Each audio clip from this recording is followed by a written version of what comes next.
Bueno, en un segundo intento vamos a escuchar a nuestra kinesióloga del servicio, la licenciada Cecilia Peñafort, que nos va a hablar de cánula de alto flujo, algo que estamos usando muchísimo y que es imprescindible que aprendamos. Y si alguien hizo algo y mucho por la cánula de alto flujo en San Juan, es Cecilia, así que qué mejor que ella sea quien nos hable. Voy a cerrar mi micrófono y mi cámara y voy a dejarte, Ceci, para que grabes la presentación. Muchísimas gracias. Bueno, no, gracias a vos, Javier. Y bueno, vamos con la toma 2. Bueno, yo les voy a contar un poco de lo que venimos haciendo y un poco qué es lo que sabemos del alto flujo.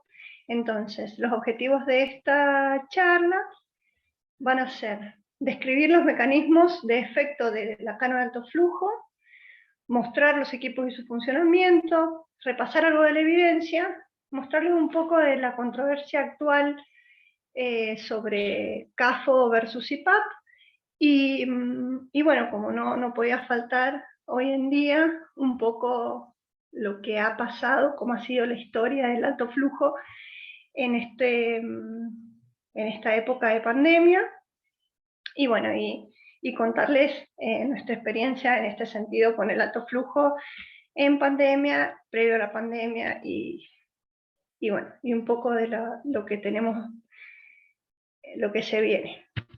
Bueno, este autor nos dice que el alto flujo lo denomina una nueva forma de terapia ventilatoria no invasiva.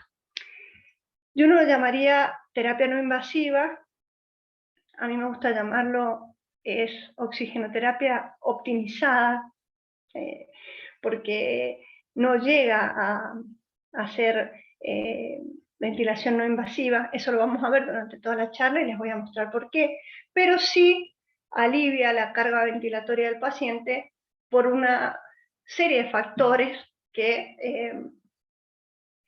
bueno, cumplen ese rol parecido al de la terapia no invasiva, pero ya lo vamos a ver. Bueno, es un método de entrega de oxígeno seguro, confiable, feasible. Es seguro porque hay muy poquitos reportes de enfisema subcutáneo, neumotórax. Es muy raro que haya este tipo de complicaciones con esta terapia. Entonces se puede afirmar que es un digamos, método de entrega de oxígeno seguro. Y bueno, y los mecanismos de efecto, en los cuales ya nos vamos a detener en cada uno, serían el lavado del espacio muerto nasofaringeo, algún grado de entrega de presión de distensión, la disminución del trabajo ventilatorio al proveer flujos adecuados, disminución de la conductancia de la vía aérea y aumento de la distensibilidad pulmonar al calefaccionar el gas inspirado, y disminuye el gasto metabólico justamente por esto, por calefaccionar el gas que está inspirando el paciente. Bueno, este gráfico nos muestra,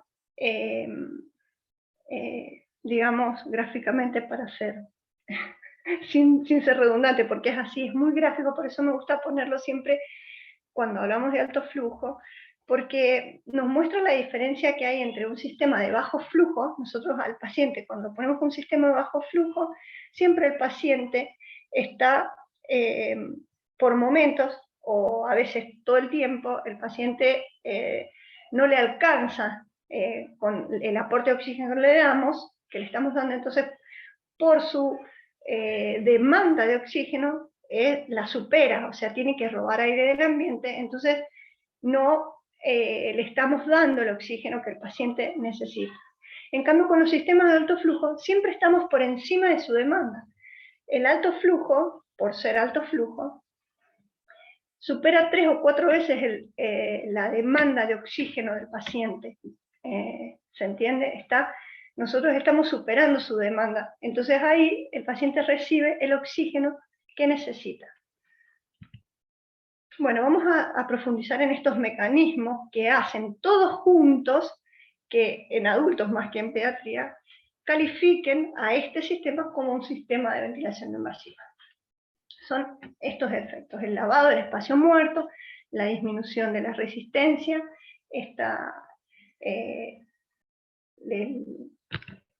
la mejora en la compliance y el efecto CPAP. Vamos a hablar del lavado del espacio muerto. Es eso que les decía, un poco lo que les decía recién. Al ser el flujo tan elevado, el paciente le llega el oxígeno que nosotros le estamos administrando y no mezcla, digamos, con sus respiraciones o por su volumen minuto elevado, no está, digamos, robando otros gases y el oxígeno se pierde en este espacio muerto, sino que le llega la cantidad de oxígeno que necesita. Esto hace que disminuya el trabajo ventilatorio, que mejore la fracción inspirada de los gases, o sea, le llega el oxígeno que necesita el paciente al pulmón. Entonces, ese es uno de los factores que disminuye el trabajo respiratorio. Otro es la disminución de la resistencia inspiratoria. Pacientes, ustedes saben, mientras más pequeños por la posición y las características de flacidez de su laringe, de su vía aérea superior, tiene cierta tendencia al colapso, y este flujo elevado haría una especie de liberación, digamos, de la vía aérea. Por eso en los pacientitos muy pequeñitos, digamos, este factor es bastante considerable a la hora de aliviar la carga muscular. El paciente tiene que hacer menos fuerza para abrir la vía aérea superior y meter el aire. Bueno, con respecto a la compliance y la elasticidad pulmonar, esto lo mejora que la humidificación y el calentamiento del aire inspirado. Este es un factor fundamental dentro de la terapia de alto flujo, porque son flujos elevados, como decíamos, que superan la demanda ventilatoria del paciente. Por ende, la vía aérea superior, que es la encargada de humidificar y calentar el aire inspirado, no alcanza a hacerlo. Entonces necesitamos un dispositivo que cumpla esa función y pueda hacerlo por ella. Entonces, tenemos que tener en cuenta, ustedes sabían que las secreciones, en el único momento que captan agua, es en el momento que están, digamos, en contacto con el epitelio de la mucosa. Si esa mucosa no tiene la cantidad de agua suficiente, la secreción sale a la luz del conducto de la vía aérea, y no, al pasar por una mucosa sin agua, no capta agua, y eso hace que la secreción salga espesa. Entonces es lo que hace que las secreciones sean viscosas, y después, por más que quisiéramos fluidificarla, no vamos a poder ni con nebulizaciones, porque no hay otro momento en que las secreciones se puedan fluidificar. Sí se las puede, por ejemplo, con mucolíticos, ayudar a sacar, a mover, pero nunca la secreción se va a hacer más fluida.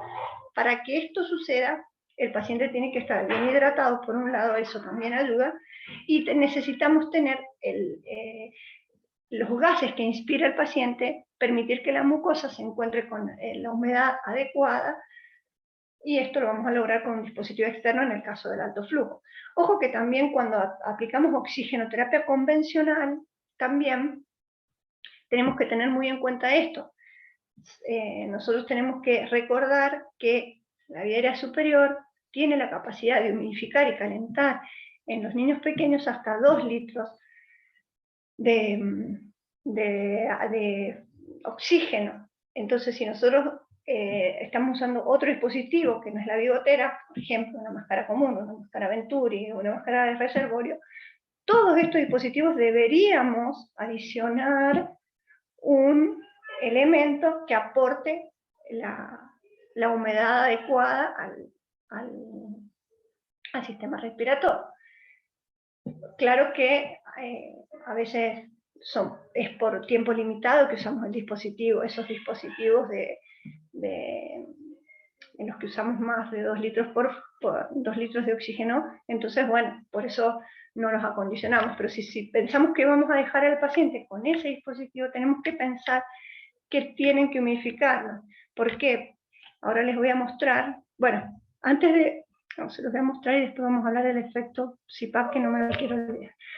Les quería mostrar esta ecuación, ¿Por qué? Porque para que vean cuántas variables entran en juego y qué importante a la hora de humidificar y calentar es para el niño la energía que tiene que usar para esto. Ustedes ven que son muchos factores y es mucha la energía que va a necesitar para poder acondicionar ese gas inspirado. Entonces, si nosotros no lo ayudamos, el paciente le vamos a sumar un problema al problema que ya trae con su enfermedad. Nosotros sabemos que agregar activamente humedad y temperatura disminuye el costo metabólico del acondicionamiento, el costo metabólico del acondicionamiento de los gases inspirados.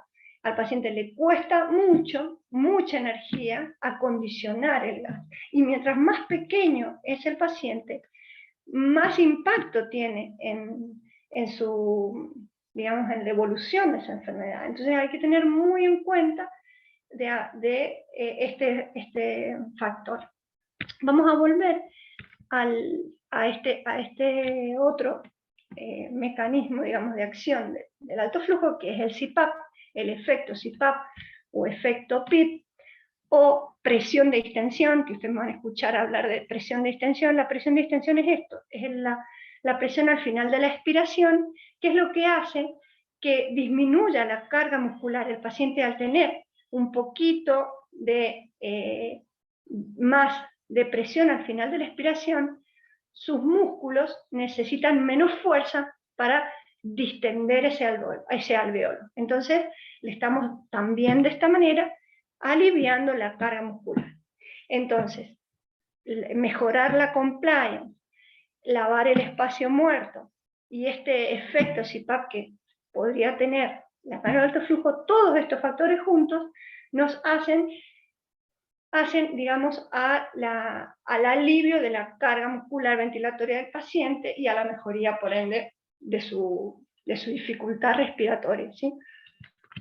Bueno. ¿Cuáles son las indicaciones y las contraindicaciones generales? Bien claras. Nosotros sabemos la indicación clara del alto flujo, donde está más validado, donde podemos decir con total seguridad que vamos a aplicarla, es el paciente hipoxémico puro. Pato nos mostraba la clasificación de la insuficiencia respiratoria, tipo 1 y tipo 2. Sabemos la tipo 1 es la hipoxémica pura, la tipo 2 es hipoxémica hipercámnica. En la tipo 1 es donde más beneficios se encuentra con la cánula de alto flujo. Entonces, paciente puramente hipoxémico, en ese paciente es donde mejores resultados vamos a tener. Pacientes, si es una bronquiolitis, sabemos de cajón que es digamos, vamos a saber que es la terapia elegida para los bronquiolitis hipoxémicos puros. Sabemos que esa es la indicación más clara. Y la contraindicación, por lo tanto, pacientes con hipercapnia y los pacientes que tienen una insuficiencia respiratoria global. Este paciente que está con muy mala mecánica ventilatoria, que tiene un tiraje universal, tiraje en más de 4 sitios, ese paciente no se va a beneficiar con el alto flujo porque ese paciente seguramente está hipercámnico y si no está requiriendo de asistencia ventilatoria, de presión positiva, y este sistema no lo va a ayudar. Bueno, ahora vamos a desglosar un poquito las indicaciones y las contraindicaciones. Como les decía, la bronquiolitis, que es insuficiencia respiratoria aguda baja, que tenga signos de obstrucción moderada a severa, con un score de tal mayor a 8, saturación menor a 93, con una bigotera de 2 litros y en los neonatos con 1 litro, con una FiO2 mayor o igual a 0,4, en los neonatos con mascarilla o con HUD es el halo. Bueno, y las contraindicaciones claras es la hipercapnia, que esté documentada, o sea, tenga gases en sangre del paciente, presión arterial de CO2 mayor a 55, o sospecha clínica de que haya hipercapnia, acidosis mixta, compromiso de conciencia, hemodinámicamente inestable, más de 3 apneas por hora o un único episodio asociado a bradicardia, trauma facial o alteración anatómica de la vidria superior. Todo esto nos aleja de la aplicación del alto flujo. Si tenemos alguna de estas características en el paciente, sabemos que no se va a beneficiar con el alto flujo. Y las comorbilidades claras para no aplicar alto flujo es la cardiopatía congénita cianosante y las enfermedades neuromusculares. Eso es claro que a esos pacientes no le vamos a poner alto flujo, y relativas serían cardiopatías con shunt de izquierda a derecha y la displasia broncoauricular. Bueno, quería hablarles un poco de esto, de los scores, que los deben conocer. Del score de TAL es el que más utilizamos en pacientes más chiquitos, que lo mencioné cuando estamos por indicar alto flujo o colocar un paciente en alto flujo. Si ese paciente tiene un score de TAL, yo no esperaría que tenga un score de TAL más de 8, probablemente antes con un score de 6, 7, ya empezaría a pensar en administrar alto flujo, también con otras variables clínicas que le sumamos, pero podemos empezar a pensar. El score de TAL es muy útil, el score de UT también. Nosotros utilizamos más este score porque nos suma la mecánica respiratoria, el tiraje, si tiene tiraje subcostal, intercostal, entonces bueno, y se indica alto flujo en los pacientes que tienen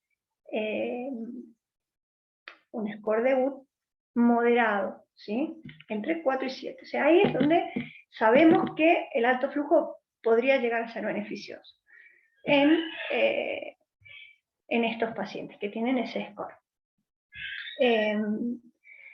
Bueno, hay otros scores también, incluso esto ustedes lo pueden descargar en el celular y van poniendo los valores y les dice el score que tiene el paciente, se lo bajan de internet.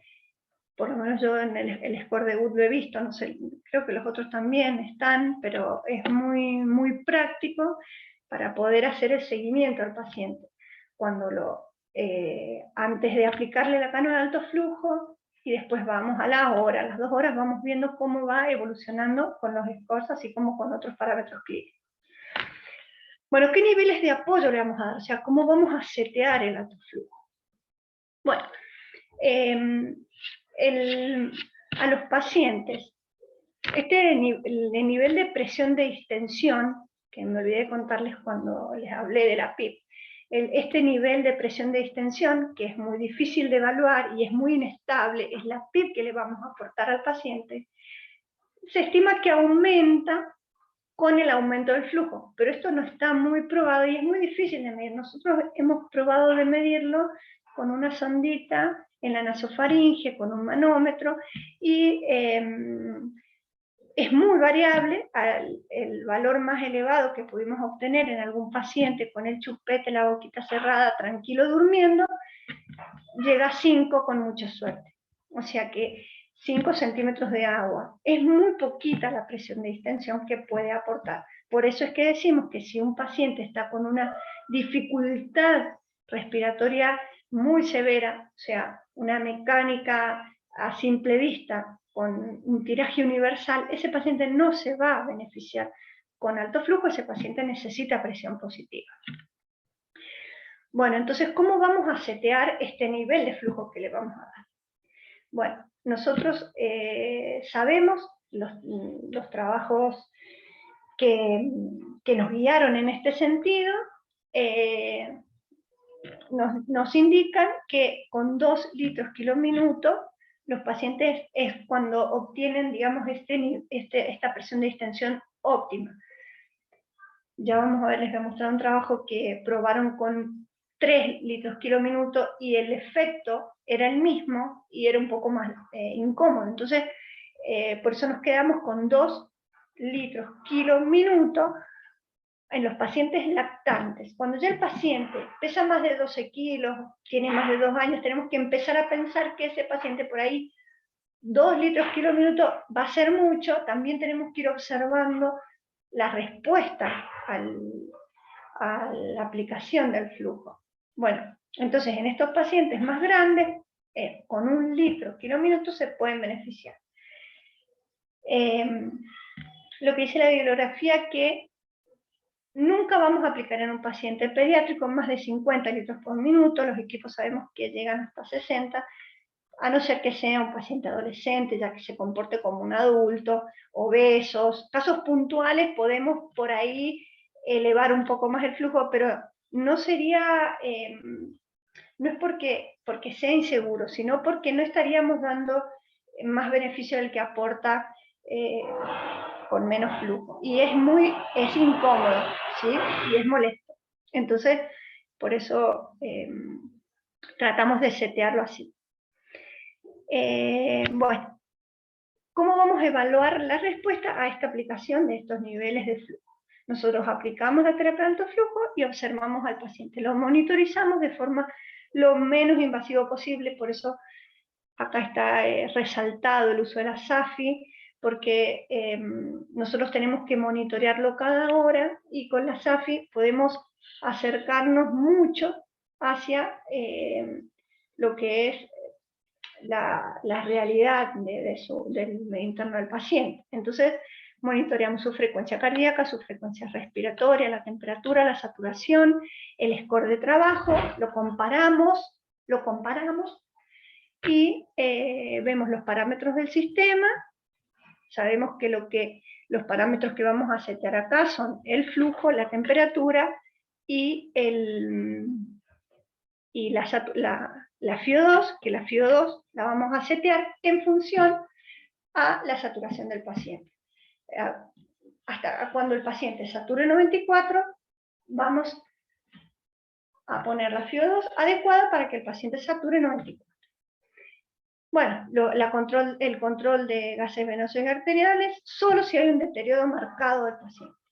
Vamos a usar en todo el proceso la SAFI. ¿Qué era la SAFI? Les recuerdo, la SAFI es la relación de la saturación con la FiO2. Entonces nosotros vamos a dividir la saturación que tiene el paciente con la FiO2 que le estamos aportando, y ahí vamos a tener un valor muy próximo a lo que es la PAFI, que es la relación de la FiO2 con la presión arterial de oxígeno, que es más, digamos, más precisa, pero ya vamos a ver cómo se ha validado con trabajo de investigación y podemos decir que tenemos una aproximación muy, muy segura.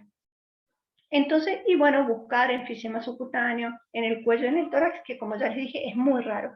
Yo en mi experiencia no lo he visto nunca, así que espero no verlo. Bueno, entonces, y vamos a considerar que la terapia es exitosa cuando a la hora, podemos estirarlo un poquito más, hasta 2 horas, pero observando al paciente muy de cerca, porque a la hora ya vamos a tener es muy rápida la respuesta del paciente cuando es buena. Entonces, si el paciente no mejora y por el contrario, a la hora su score aumenta y sus parámetros no mejoran, tenemos que prestar mucha atención. Si se estancan, si hay una meseta, si vemos que están ahí, bueno, lo podemos esperar un rato más. Pero tenemos que ver que disminuya su frecuencia cardíaca, su frecuencia respiratoria, que esté hemodinámicamente estable, que a simple vista veamos la disminución en los signos de trabajo ventilatorio, que vamos a ver menos tiraje, y bueno, y que sature más de 94 con una FIO de 0,6. ¿Sí? Eso sería lo ideal, poder a la hora tenerlo al paciente con FIO de 0,6. Pues sabemos que con FIO más elevada estamos ya dañando el pulmón del paciente. Entonces, acá les voy a mostrar estos trabajos que les decía que validan esta relación entre la PAFI y la SAFI. Estos autores hacen un estudio en el que pudieron determinar que si nosotros tenemos una SAFI menor a 270, su PAFI va a estar en 300. Si tiene menos de 235 va a estar en 200 y menos de 150 va a estar en 100. Entonces, podemos hacer una relación de 30 puntos de diferencia entre la PAFI y la SAFI. Entonces, si tenemos al paciente con una SAFI de 200, sabemos que va a tener por lo menos más de 200 de PAFI, va a tener 230.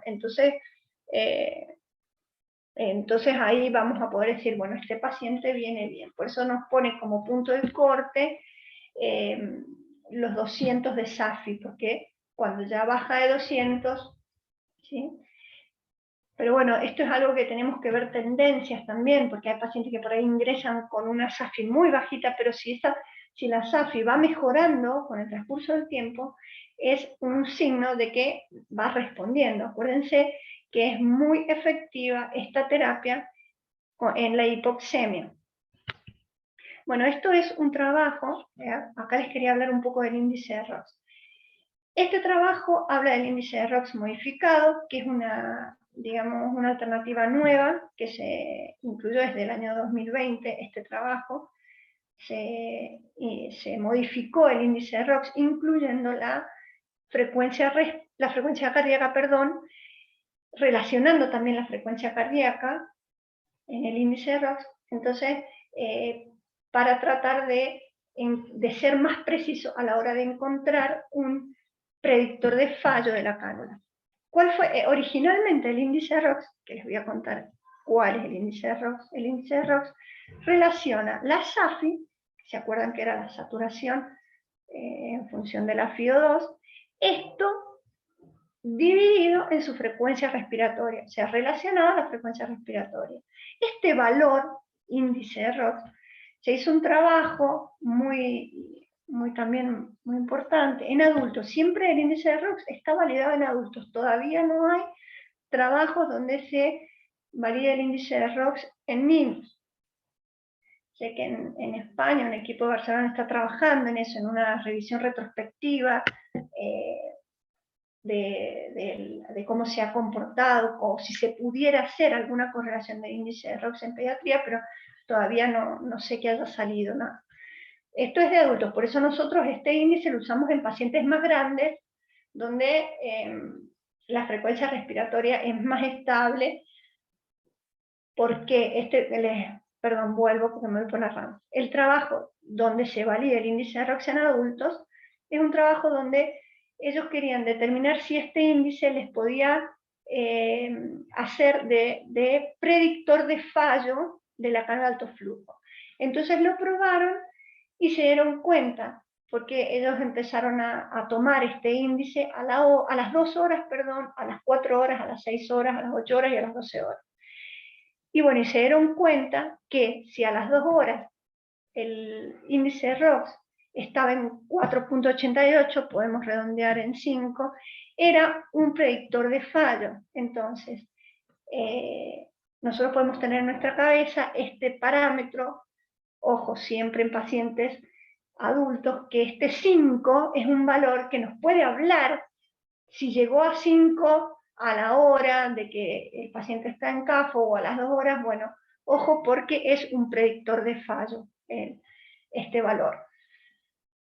En pediatría, en los pacientes más chiquitos, si bien no está validado, sí puede ayudarnos con la tendencia. Nosotros podemos tomarle el índice de ROX al comienzo, a la hora, y nos va mostrando la tendencia, porque está bueno tener algo que nos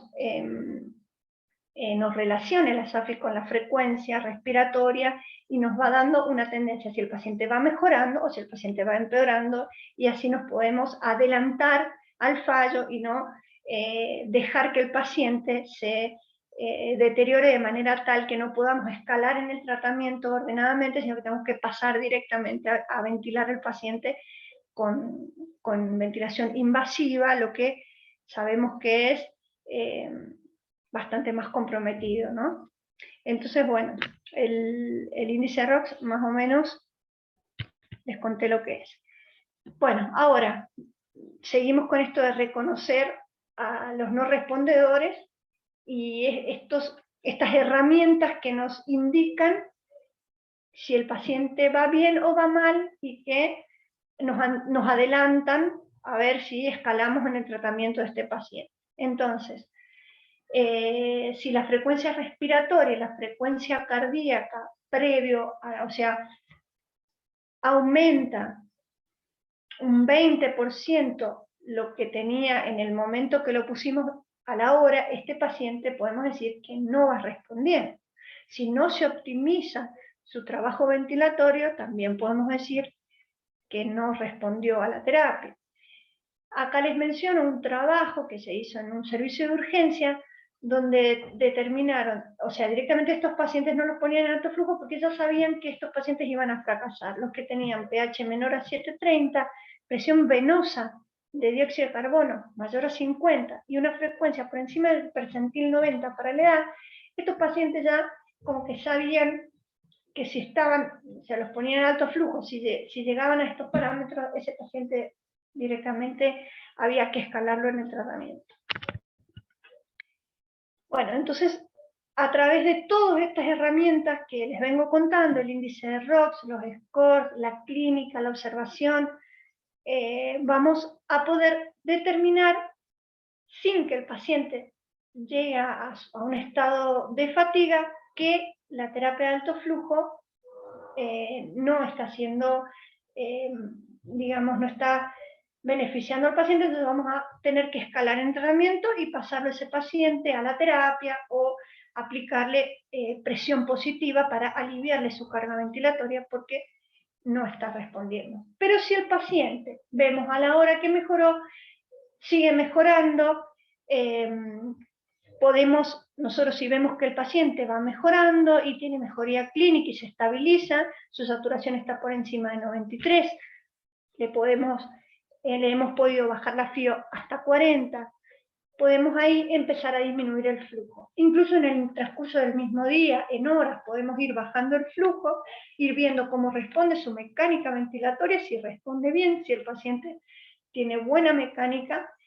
Recuerden que el flujo le alivia la carga ventilatoria, obviamente con la FIO, con el oxígeno, las dos cosas, pero por eso nosotros primero tenemos que bajar la FIO2 y después el flujo. El flujo es lo último que bajamos, porque es lo que lo está, digamos, aliviando con esta mínima presión de distensión, y bueno, y todos los otros factores que ya hablamos, ayuda a aliviar esta carga muscular. Entonces, ahí podemos recién disminuir el flujo. Si nosotros hemos podido hacer que el paciente tenga un score de tal menor a 5, que tenga una FIO2 de 30 y tenga un flujo menor a 4 litros, ese paciente ya puede estar con bigotera. Y podemos decir que fue un éxito la terapia de alto flujo. Bueno, acá mostrarles un poco cuáles son los equipos con los que contamos, los que yo conozco por lo menos. Este es el equipo Vapotherm, es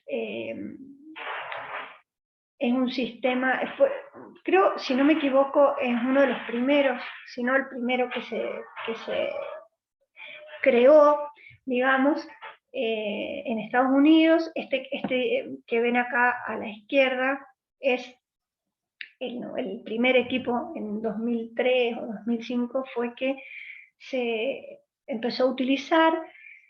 Este equipo tuvo varios inconvenientes al principio de contaminación, entonces bueno, se fue optimizando, mejorando y llegaron a este equipo que está a la derecha, que es el que en la actualidad estamos usando, que gracias a Dios nosotros tenemos en el hospital, que es un equipo muy bueno, que les quería mostrar. Esta es la tubuladura en un corte horizontal de la tubuladura del circuito, que ven que es como que lo rodea a una cánula, la rodea otra cánula. Bueno, en la de adentro es donde va el flujo, y por alrededor el sistema le manda agua a la temperatura que quiere calentar el flujo. Entonces, de esta manera acondiciona el aire. Es muy efectivo este equipo en esto, en la humidificación, el calentamiento.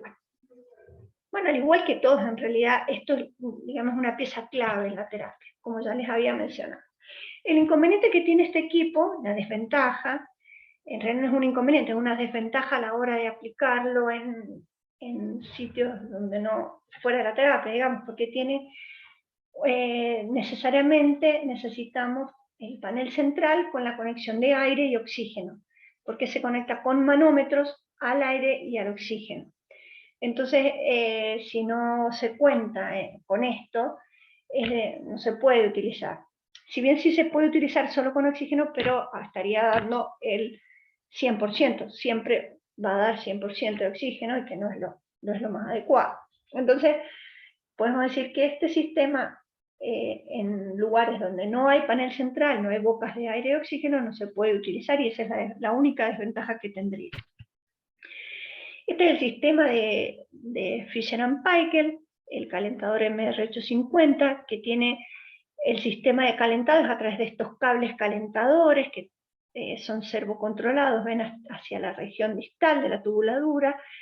Las tubuladuras vienen con unas conexiones para hacer a los cables, y esto es lo que humidifica y calienta el flujo, que nosotros lo traemos hacia este calentador desde un blender. El blender también, este sistema también necesita de un panel central de aire y oxígeno, porque el blender se conecta al panel central, al aire y al oxígeno, y es el blender el que hace la mezcla, y ahí en el blender seteamos la FiO2 y el flujo, ¿sí? Y la temperatura nos la va a dar el equipo. Este equipo también, además de con blender, los blenders que nosotros conocemos, no sé si alguno ha tenido la posibilidad de ver uno más grande, pero yo no sé que existen, pero nunca lo vi, blenders de 30 litros o de 60 litros, no sé de 60 litros si hay, pero me dijeron que hay de 30. Nosotros los únicos que tenemos, he visto yo, de 15 litros. Entonces este sistema con el blender se puede utilizar en pacientes pequeños. Entonces, eso es la limitación que tiene el blender.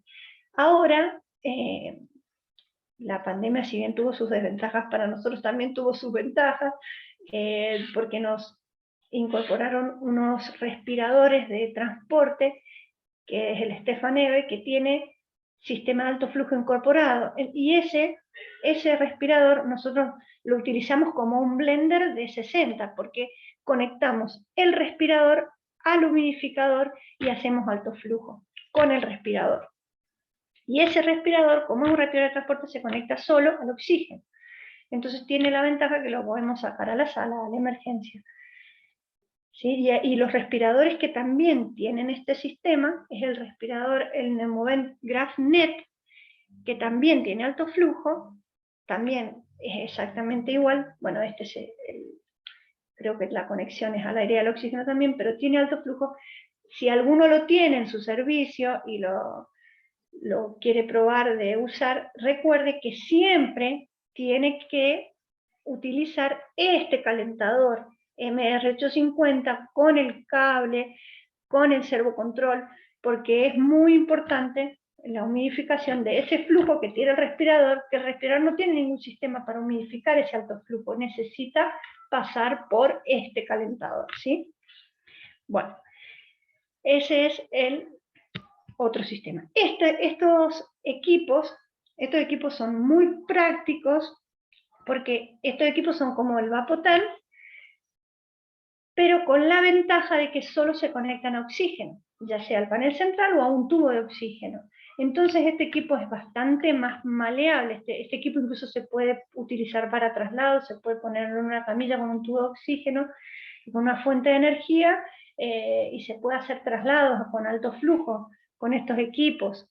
Es el Airvo y el Humidoflow. Este no lo he visto en vivo y en directo, pero es el mismo sistema. Igual, tienen una turbina y el aire en vez de ser aire comprimido que viene del panel, el aire lo toman del ambiente, con una turbina que chupa el aire del ambiente y hace la mezcla con el oxígeno que lo conectamos.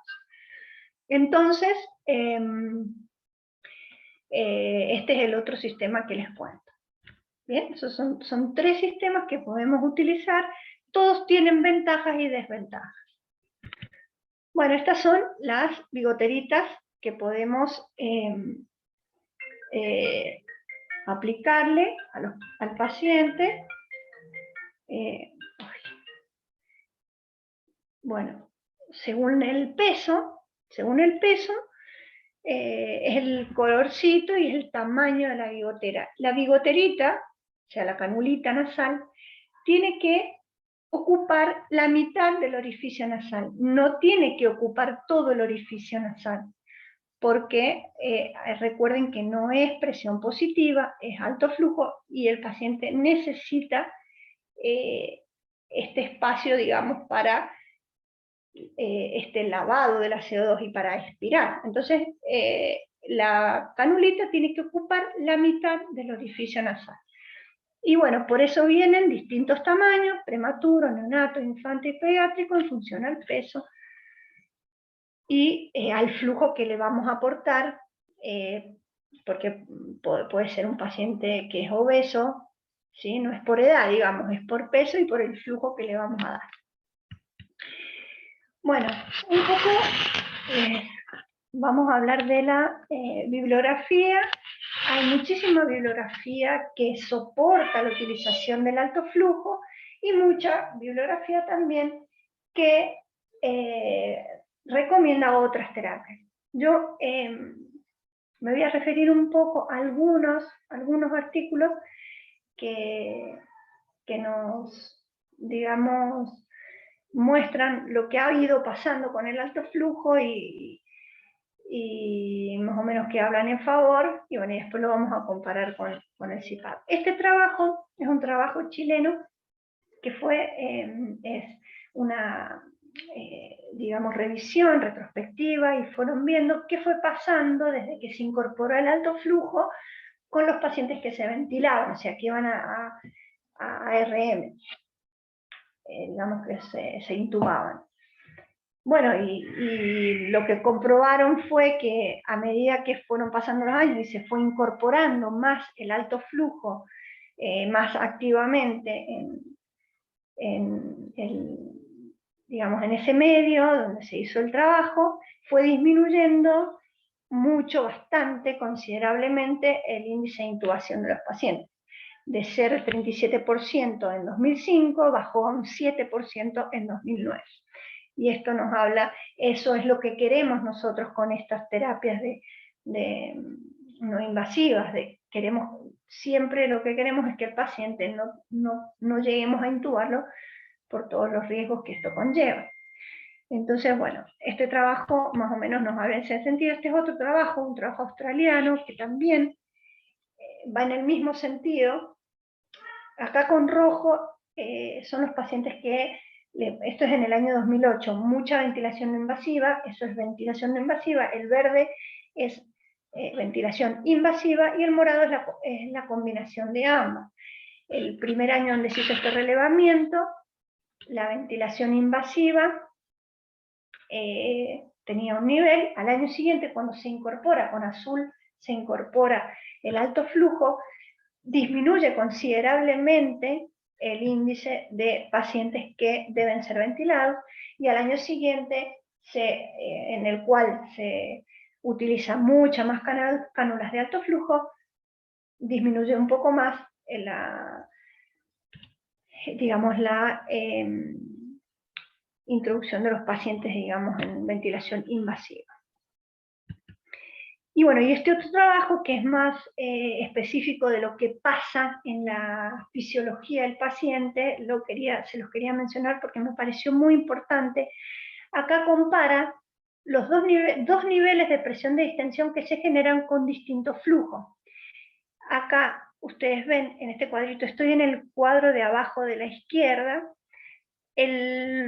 cuando al paciente le aplicamos 1 litro kilominuto, y cuando le aplicamos 7 litros kilominuto. Ustedes ven cómo con 7 litros, como la presión, hay más presión de distensión, si bien, como les decía yo, es muy inestable, pero se genera más presión de distensión.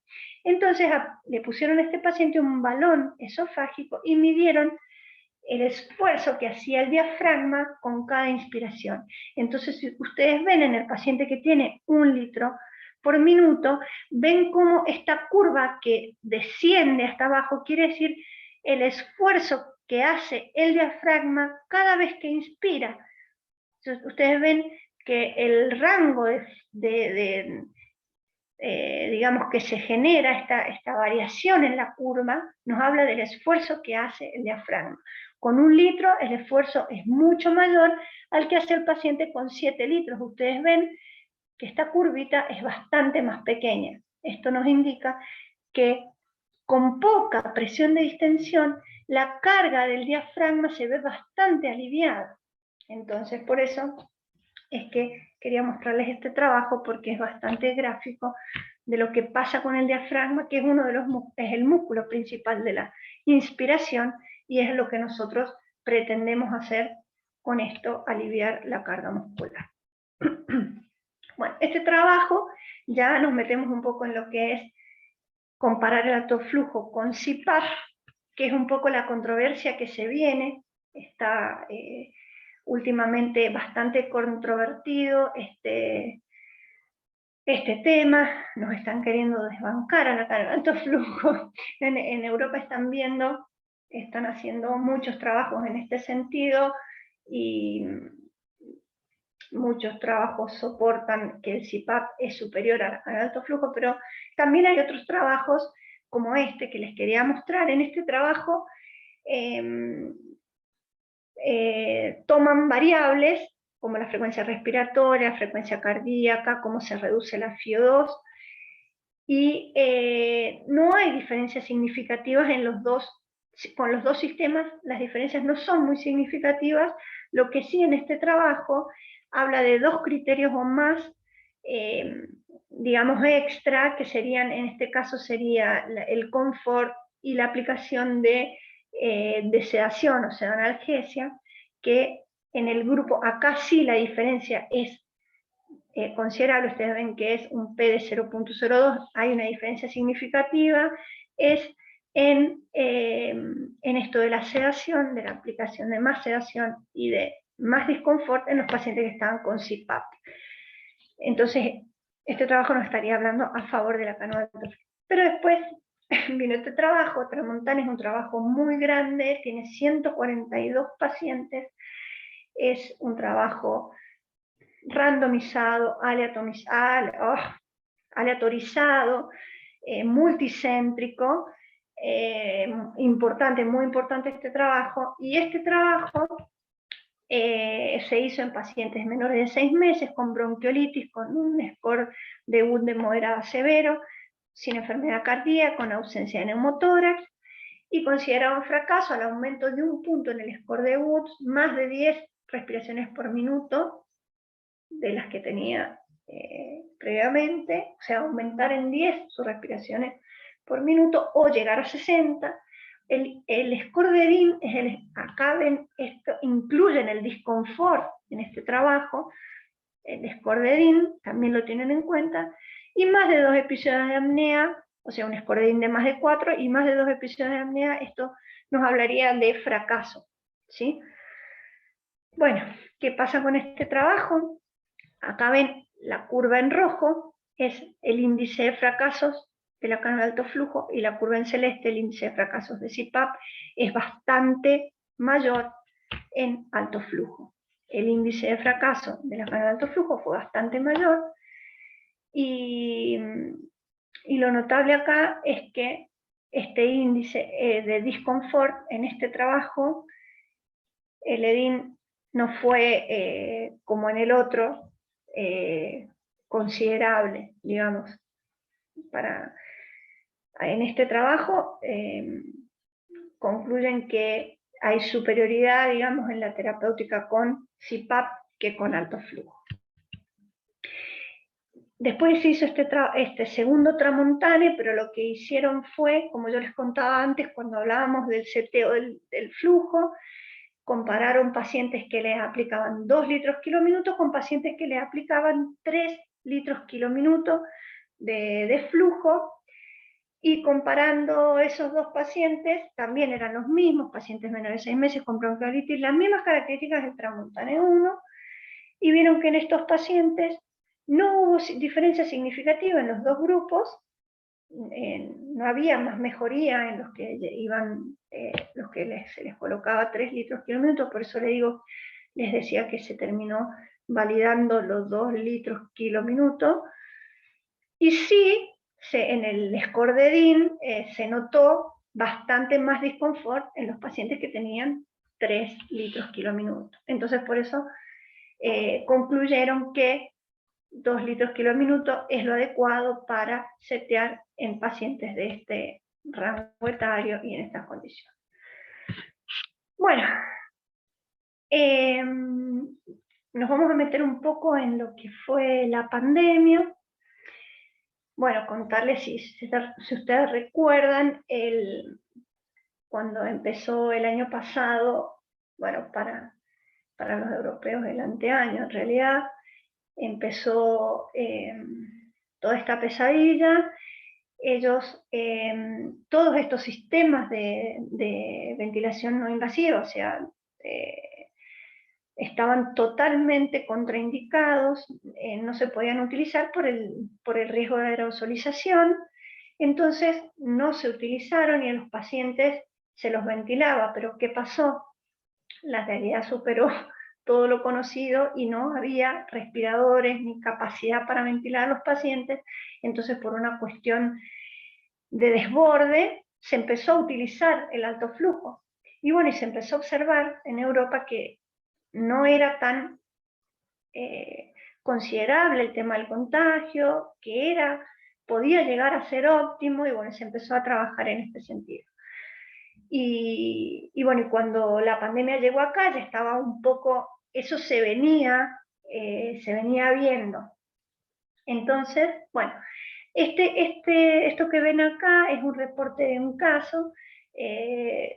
Lo que les quería comentar es que esto se combinaba el alto flujo, siempre estoy hablando acá de pacientes adultos con COVID, ¿no? Combinaban alto flujo con pronovigil. Ustedes ven esas flechitas rojas, era el momento en que se pronaba el paciente. El momento que se pronaba el paciente, la PAFI subía, ustedes ven, bastante considerablemente. Entonces ven todas las flechitas rojas, el paciente cada vez que se pronaba mejoraba su PAFI. Entonces se dieron cuenta que era bastante efectivo el pronovigil con la CAF. Entonces empezó a este combo a pensarlo en todo el mundo. Acá lo que les quería mostrar es anecdótico, es que en un momento que la PAFI no mejoró era que el paciente tenía un tapón de secreciones en su nariz, que cuando se lo evacuó, le sacaron el tapón, el paciente volvió a mejorar su PAFI. En estos reportes de casos de estos pacientes, el prono era de mínimo 16 horas de pronovigil. Y esto tuvo muy buenos resultados en los pacientes COVID. Bueno, en este sentido, bueno, acá les quería mostrar el tema de la aerosolización, cómo se fue estudiando y se fue viendo que la dispersión de los aerosoles no era tan alta con alto flujo como se creía. Entonces por eso con más libertad se empezó a implementar. Si ustedes ven acá, el alto flujo tiene una dispersión de 17 metros y una máscara simple tiene una dispersión de 11 metros. O sea, la diferencia no es muy... bueno, y una máscara de reservorio dice 24 metros. Entonces, bueno, ahí se empezó, por todos estos estudios que fueron saliendo, empezamos a incorporar un poco, a tratar de incorporar esta terapéutica. Bueno, y acá en nuestro país, el año pasado, el doctor Montiel con su equipo tuvieron esta idea de implementar esta unidad de soporte ventilatorio no invasivo, que utilizaban este algoritmo. Al paciente le hacían un trial o una prueba de alto flujo de 120 minutos con pronovigil y veían si el paciente respondía. Bueno, seguían con todo el protocolo de alto flujo, y si no respondía, lo colocaban en CPAP. Bueno, con este algoritmo y con este sistema, ellos ya, esto estamos hablando fue, no sé si acá sale la fecha precisa, no me acuerdo, ahí está, no dice el mes, pero habrá sido agosto, ellos quisieron hacer esto, como dice el doctor Montiel, lo implementaron y al mes ya hicieron este trabajo para demostrar que esto podía ayudar en esto de resguardar las camas de terapia intensiva. Ellos con este trabajo pudieron mostrar, ellos tuvieron de los pacientes que pusieron ese mes, que fueron 70 y pico, no me acuerdo cuántos pacientes, no, perdón, 40 y pico creo que fueron, de los pacientes en ese mes que pusieron en esta unidad, el 85% de esos pacientes no fue a terapia. Entonces, era un número bastante importante. Cuando nosotros vimos esto y viendo la realidad, situémonos el año pasado, en el mes de septiembre, octubre, la realidad en nuestra provincia era muy mala, la mortalidad en terapia en el hospital era muy alta, nos vimos nosotros al escucharlo al doctor Montiel y la realidad que vivíamos era ya en nuestro país, y nos vimos como con la necesidad de probar esto en el hospital, pero medio como que la responsabilidad caía sobre nosotros porque éramos en el hospital los únicos que teníamos experiencia con estos sistemas de alto flujo, no se usaban tanto en adultos ni en el hospital, nosotros éramos los que teníamos más experiencia. Entonces, bueno, tuvimos la iniciativa de administrar el alto flujo en el servicio de clínica médica del hospital, y bueno, tuvimos, gracias a Dios, mucho apoyo, y bueno, fuimos a adultos, incursionamos en clínica médica de adultos y empezamos a implementar, motivados por este trabajo del doctor Montiel y casi replicando un poco sin tener la posibilidad de poner CPAP, pero bueno, todo el protocolo de alto flujo en los pacientes que ingresaban a clínica médica con estas características, para ingresarlos al trial, y bueno, tuvimos muy buenos resultados. Nosotros en el mes de noviembre empezamos a implementar esta terapia en clínica médica y hicimos un corte en los primeros 73 pacientes que aplicamos alto flujo, tuvimos un éxito del 66%. Y esto nosotros también hicimos en este trabajo una proyección. ¿En qué sentido? Nosotros vimos, viendo los pases a terapia semana a semana que hubo previo a la implementación de alto flujo y posterior a la implementación de alto flujo, hicimos una proyección lineal. Esto nos lo hizo una persona que sabe de esto, de matemática, pero esta proyección matemática, cuadrática, no sé cómo era la cuestión, pero si ustedes ven en este cuadro de la derecha, la curva de arriba era la curva tomando en cuenta las semanas previas al alto flujo, digamos, esa tendencia que venía previo al alto flujo, la tendencia de pases. Si hubiera seguido sin alto flujo, hubiéramos tenido 237 ingresos a terapia intensiva. Y siguiendo la tendencia, después de la aplicación del alto flujo, la tendencia que tuvo, un amesetamiento tuvo en el momento que empezamos a aplicar alto flujo, la proyección nos daba 92 pases a terapia, lo cual ahí muestra una diferencia bastante significativa, lo que nos dio mucha satisfacción. Y bueno, no sé, después nosotros hicimos la capacitación y estuve trabajando ahí ese mes y un poco del mes de diciembre, y ya quedó el sistema, la aplicación del sistema de alto flujo, que me parece que esto es importante para que sepa la gente que trabaja en la periferia y que a veces cuando nos dicen que es una terapia no invasiva tenemos medio temor. es un sistema de aplicación muy simple, muy simple. Entonces, por eso les digo, yo estuve un mes, fui capacitando, con la presencia de una persona, con experiencia. Un mes ya pudimos aceitar el sistema y esto quedó y se está aplicando hasta el día de hoy. Incluso, tal vez hasta, no sé, yo también estuve ahora, por la pandemia se han incorporado equipos de alto flujo a la periferia, se han incorporado, tengo entendido, yo estuve en Pocito y en 25 de mayo.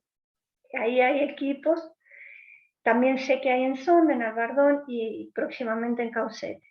Y ahí yo fui a la capacitación una vez y con cuestiones virtuales y es muy simple, de muy simple aplicación, y los beneficios que puede llegar a aportar son muchos y muy importantes. Entonces, la satisfacción que me da a mí es que estén estos equipos en la periferia, porque va a pasar la pandemia, no lo van a necesitar más los pacientes COVID, y van a quedar esos equipos para los pacientes pediátricos, y va a ser muy útil, no solo para el paciente que puede beneficiarse y irse de alta posteriormente, sino para ese paciente que probablemente necesite un traslado y el traslado se demora o no hay cama. Bueno, ese paciente que tiene que estar esperando, no es lo mismo estar 1 hora con máscara reservorio que 10 horas, 15 horas.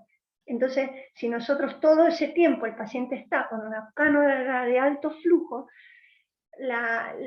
sus músculos, cómo van a llegar digamos, al centro de mayor complejidad, va a ser muy distinto a cómo va a llegar el paciente si está trabajando sus músculos en otras condiciones, ¿sí? En condiciones sin humedad, seco el oxígeno que le estamos dando, y sin alivio, ni siquiera este alivio mínimo que le da la cánula de alto flujo. Entonces, por eso me parece tan importante que se aplique en la periferia, porque ese paciente que tal vez llega a la terapia y lo intubamos, tal vez llega y nosotros le ponemos ventilación no invasiva y el paciente sale más rápido de la terapia. ¿Sí? Bueno, esa fue nuestra experiencia en COVID. Ahora les quería contar también que nosotros en el año 2016 hicimos un trabajo con la experiencia que tuvimos desde que empezamos a aplicar el alto flujo en nuestra terapia, también en neo y un poco en la sala. En ese año 2016-2017 hicimos un relevamiento de casos y tuvimos un 57% de éxito en los pacientes que les pusimos cánula de alto flujo. A tener muy en cuenta que esto fue lo que nos motivó a insistir en poner alto flujo en la sala, fue que los pacientes que los poníamos en alto flujo con scores de Wood menores a 7 eran los pacientes que tenían más éxito. Entonces, recuerden, ese paciente que no tiene tan mala mecánica, que tiene un score menor a 7 o 7, se va a beneficiar más que el paciente que está con mayor, digamos, compromiso de su musculatura respiratoria. Ese paciente hay que pensar de entrada en que necesita presión positiva. Nosotros después hicimos una actualización en los datos hasta el año 2018, comprobamos que continuaron los éxitos. Bueno, se mejoró, digamos, el índice de éxitos y en este caso fueron 71% los pacientes. Esta actualización la hicimos para presentar en un Ateneo que nos invitaron del Hospital Garrahan para presentar este trabajo. Actualizamos los datos y en este caso tuvimos 71% de éxito.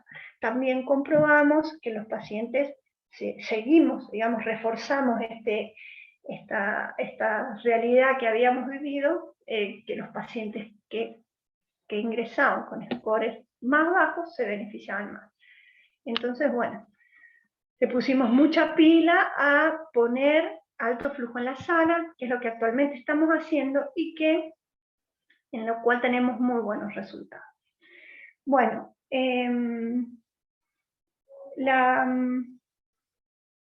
La conclusión es entonces que podemos llegar son que la cánula de alto flujo es una herramienta muy útil en pacientes seleccionados. Acá tener en cuenta esto que les decía, el paciente que tiene muy mala mecánica, que tiene scores sus scores digamos, de dificultad respiratoria son mayores a 7, ojo, ese paciente puede que no se beneficie y no llegar tarde con otros dispositivos. La cánula de alto flujo es un dispositivo simple, como les decía, que se puede utilizar en salas de emergencia y que se puede utilizar en salas comunes de internación, y incluso nos va a dar más beneficio que utilizarla en terapia. Bueno, tenemos mucha evidencia que respalda ampliamente su utilización, y bueno, esto de que el CPAP está en este momento, empuja un poco con la cánula de alto flujo, pero siempre saber, yo soy una convencida que cada cosa tiene su espacio, su lugar y su momento. Nosotros tenemos, es como si estuviéramos en una carpintería y tenemos un montón de herramientas. Nosotros elegimos la herramienta que nos va a ser adecuada, no vamos a utilizar una pinza para desatornillar un tornillo. O sea, la CAFO es otra herramienta, así como la BNI, para una cosa puntual. En este caso sabemos cuáles son los pacientes que se benefician con esto, vamos con esto a esos pacientes, ¿sí? Entonces saber reconocer la evidencia cuando la vemos, ¿sí? Y no desechar, digamos, las posibilidades que tenemos.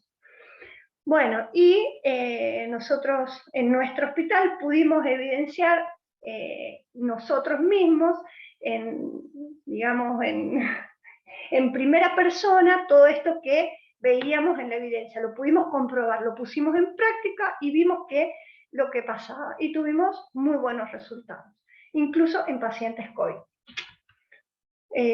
Bueno, nada más. Solo agradecerles que me hayan escuchado todo este rato, y bueno, y esperemos que ahora esté todo bien. ¿Sí, Javier? ¿Todo bien? Muchas gracias, Ceci, muchísimas gracias. No, por Muchísimas gracias favor. por tomarte el tiempo y por la verdad es que es impecable este material y quería que la gente lo pueda compartir y aprovechar. Así que muchísimas gracias y no te molesto más por mucho tiempo, te lo prometo. No digas eso, porque sabes que vamos a hacer muchas más cosas juntos y no me molesta para nada. Gracias, Javier. Un beso. Gracias, Ceci. No, de nada. Chao, chao.